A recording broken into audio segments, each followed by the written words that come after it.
سلام دوستای عزیز، امید که همگی شما جور و صحت باشین. امروز ما آش پلو آماده میکنم و خواستم به شما هم شریک بسازم.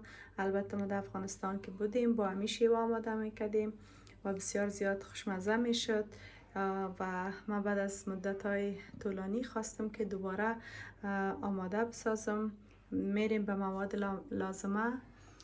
سینه مرغ البته است. من قبلا کمی که نمک کرده بودم. سینه هاش مکرونی، یک عدد کچالو، یک عدد پیاز و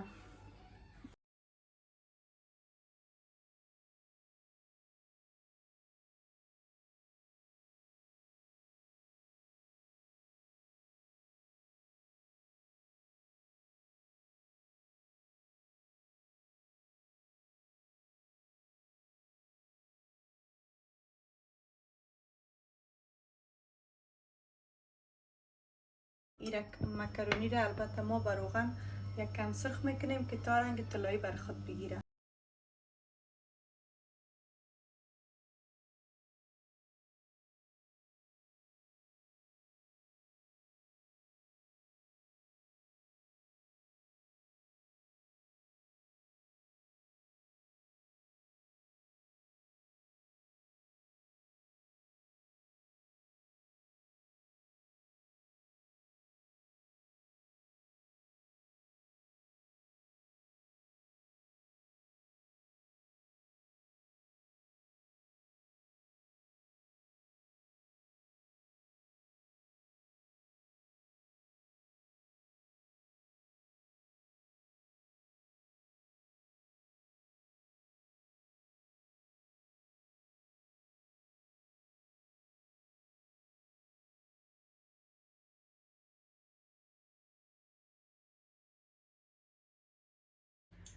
البته به تصویر قسمی که مشاهده کردین، در قدم اولین کاری که میکنیم آش مکرونی را یا آش میگیریم بر روغن کلگیش به رنگ طلایی سرخ میکنیم و دم دستم آماده میمانیم.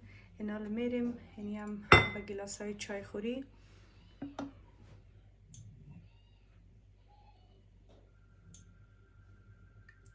از یک گلاس چیزی کمتر روغن است که ما ایره به دیگ ما اضافه میکنیم تا که گوشت مرغ یک ذره تفت بگیره.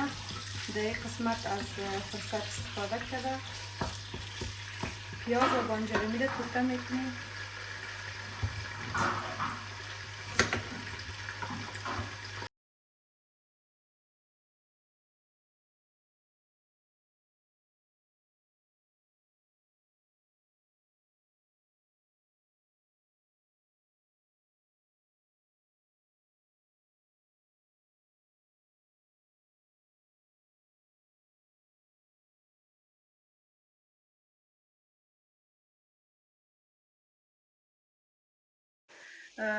بانجارومی همراه پیاز و سینه مرغ که سر روغن آمد، یک قاشق چایخوری البته رو به دیگ اضافه میکنیم به خاطر خوش رنگی آش پلو ما. میبینین لعاب ما کاملا سر روغن آمده. البته عزیز ما 2.5 گلاس آب اضافه کردم به دیگ ما. ایره میمانیم که یک 5 دقیقه جوش کنه تا که سینه مرغ سمسه پخته شود. البته 2.5 گلاس شاید هم کم بود کنه. دقیق تر در 500 گرم آش مکرونی البته ما 2.5 گلاس آب اضافه کردم.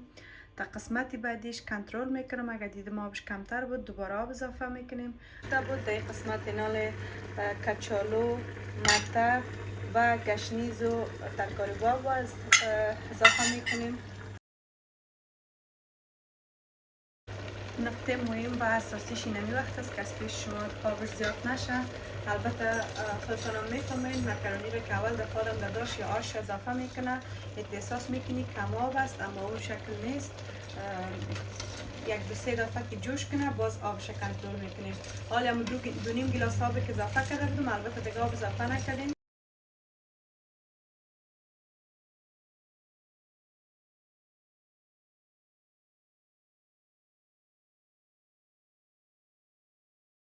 ما یک گلاس آب دیگر هم کاملا اضافه کردم و میبینیم که یک کمه که آبدار است. البته آبش هم تمیز کش نکرده ولی گرد شده. اینال ما سرپوش دیگه میمانم.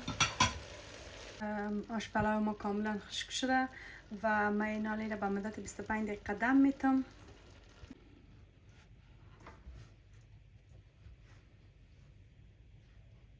در قسمت هایی که برنج ما دم بگیره، البته من یک ذره سلات هم جور کردم یا سلات، به خاطر که وقتی که این آش پلو ما در قاب گرفتیم یا در غوری با در رویش از سلاته یا سلات استفاده میکنیم.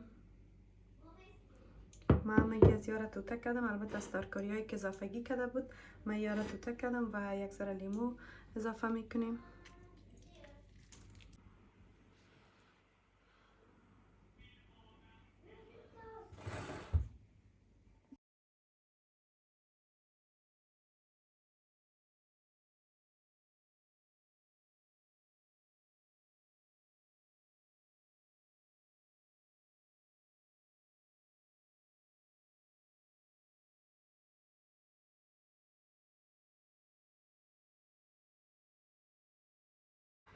آش پلو ما کاملا آماده شد و من اینالی را در یک دانه ظرف گرفتم، در یک دانه غوری، و اینال سر از ما سلات ما را اضافه میکنیم.